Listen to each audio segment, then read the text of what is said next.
Hey everybody, good morning. I am in a town called Hermleigh, Texas.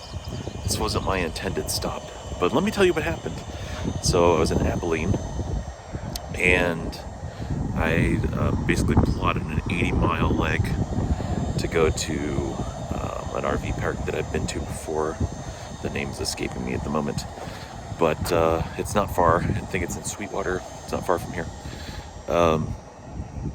Only about another 7 or 8 miles down the road. The problem is, good God, is it windy today? Super windy. So that took a chunk out of me, and I wasn't going to make it. Well, I might have been able to make it. After my debacles yesterday, I realized that Eleanor can go a lot on zero. She can do at least 10 miles, but in that wind, I don't know. It's a lot. So just an example, like going 45 miles an hour, 40 miles an hour, and 160 watt hours per mile. That's normally like, 70 mile an hour type of consumption. So yeah, I didn't think I was going to make it. So I was driving by this Hermleigh place on the way, and I found an RV park here, which is just dead, but there's 50 amp outlets everywhere. So I can't even find an office. So yeah, anyway. So here I am, dual charging on NEMA 1450 RV plugs. Yeah, what else to say? This is an interesting little town. I don't know how to describe it. It's just interesting. Maybe I'll send some pictures or something.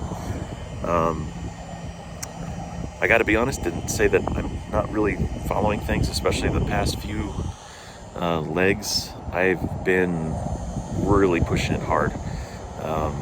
And so, when I'm going through something like this, I'm focusing on charging, riding, and taking care of myself. So the last stop, oh, it's wonderful.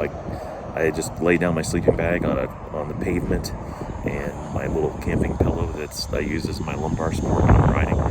And I zonked out for 45 minutes, cold, and set my alarm to wake me up when my charging was where I wanted it to be. So that was wonderful. I feel like $1 million after a 45-minute nap. So yeah, so I haven't really been following what's going on, but I know that there's some misunderstanding about what I said the other day, so I wanted to clarify. When I say I'm following a truck, I feel like it's invoking imagery of me 5 inches or 5 feet off the guy's bumper. And for those of you who know me and know how I ride, you know that that's not how I ride. So I'm literally following the truck, like safe following distance, which for me, my rule of thumb ever since, my parents in driving school taught me is 10 feet, or not 10 feet, car length for every 10 miles per hour.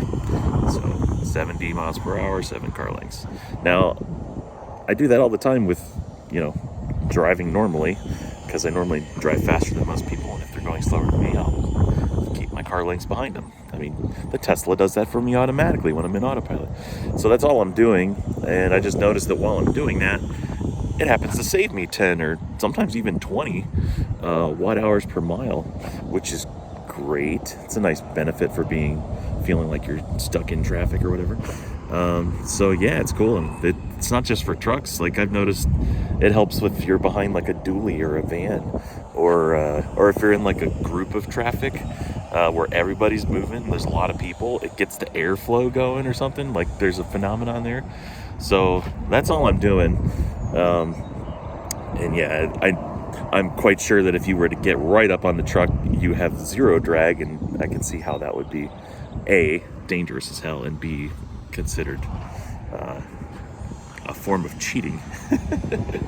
But I assure you guys, that is all I'm doing. I'm not crazy. I've got kids, I've got a family, I don't want to die.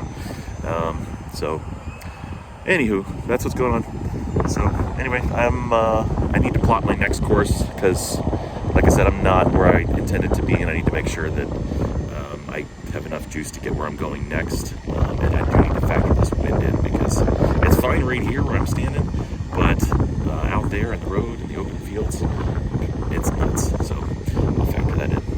All right, I'll catch up with you guys later. See ya.